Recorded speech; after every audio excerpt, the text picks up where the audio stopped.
Selamat datang di channel saya, Arojo Bayete. Kali ini saya coba membahas ruang lingkup pelajaran informatika yang diajarkan di tingkat SMP maupun juga SMA ya. Nah, seperti kita tahu di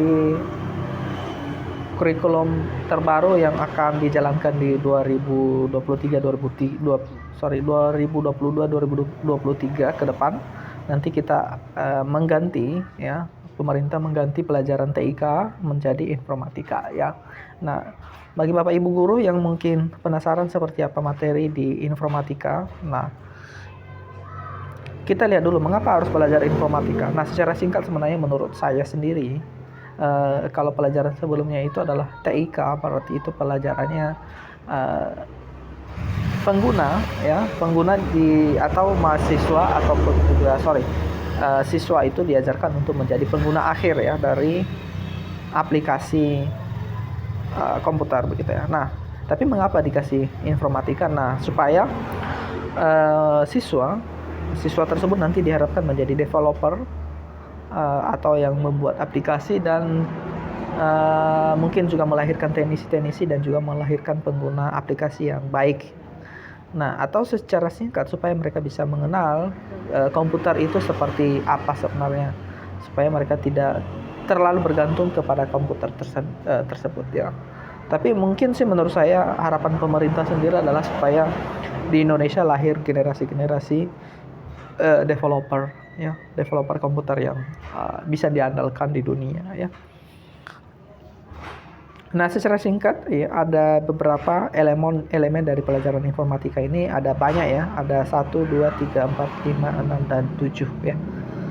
Ada sekitar 7 atau 8 ya, 1, 2, 3, 4, 5, 6, 7, 8 1, 2, 3, 4, 5, 6, 7, 8 ya, 8 bagian. Nah, saya coba bahas satu-satu.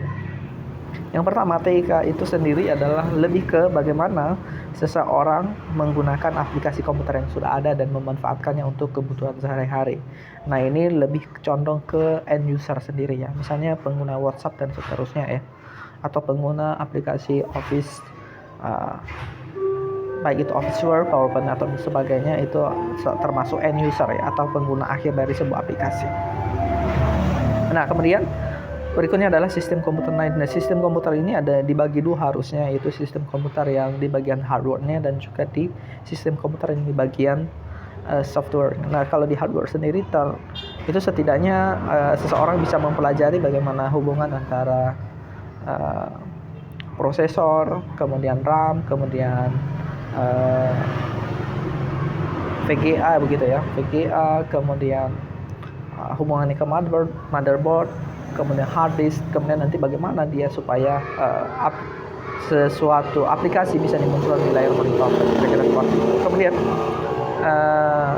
sistem komputer di bagian software mungkin dari bagaimana perjalanan dari BIOS, kemudian hubungannya dengan OS ya, operating system, kemudian bagaimana hubungannya pengguna dengan OS dan BIOS, dan juga hubungannya dengan driver. Nah, kira-kira secara umum sistem komputer ini adalah bagaimana sebuah komputer itu bisa bekerja ya. Nah, next, jaringan komputer. Nah, jaringan komputer ini secara umum dibagi dua ya, jaringan interlokal dan juga jaringan internet begitu. Jaringan interlokal berarti artinya bagaimana menghubungkan komputer dengan komputer yang lain di dalam suatu lokal tertentu begitu untuk kebutuhan tertentu.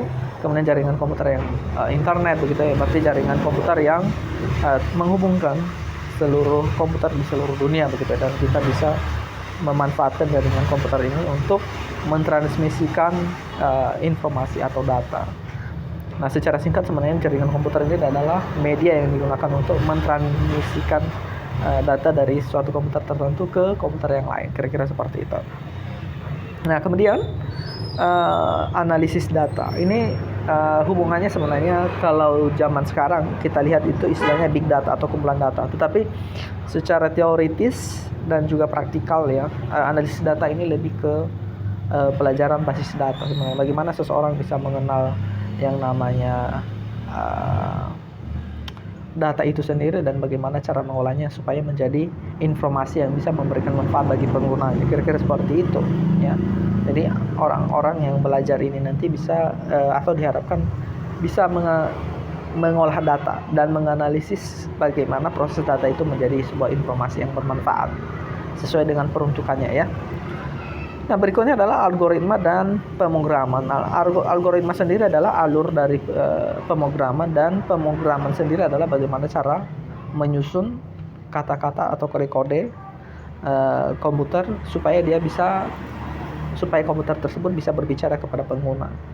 Ya, mungkin bahasanya terlalu susah untuk dipahami, tetapi secara singkat sebenarnya pemrograman adalah bagaimana cara membuat sebuah aplikasi. Jadi ini nanti diharapkan murid-murid itu diharapkan mereka bisa memiliki pola pikir menyusun susunan atau proses pembuatan sebuah program, dan mereka bisa membuatnya secara langsung. Kira-kira seperti itu. Berikutnya adalah dampak sosial informatika.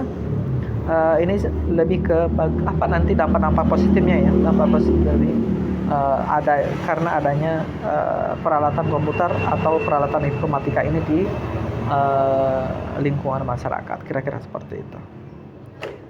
Berikutnya adalah praktik lintas bidang. Ini menurut saya lebih ke RPL ya, RPL atau rekayasa perangkat lunak ya. Jadi kalau di sisi developer itu bagaimana seseorang membuat sebuah aplikasi untuk menjawab kebutuhan masyarakat yang melibatkan berbagai bidang begitu ya. Mungkin di bidang ekonomi, akuntansi dan seterusnya, kesehatan dan seterusnya. Kalau di bagiannya end user ya, bagaimana seseorang end user bisa menggabungkan atau mengkombinasikan beberapa peralatan informatika dan aplikasi informatika yang bisa menjawab kebutuhan tertentu begitu ya. Misalnya pengelolaan data di suatu instansi ya. Nah, itu apa saja aplikasi-aplikasi yang digunakan secara simultan atau secara secara bersama-sama sehingga bisa menjawab kebutuhan di tempat tersebut. Nah, kira-kira demikian ruang lingkup pembelajaran informatika di SMP dan juga SMA. Semoga bermanfaat dan sampai jumpa. Boleh di-subscribe dan di-share juga ya. Terima kasih. Salam.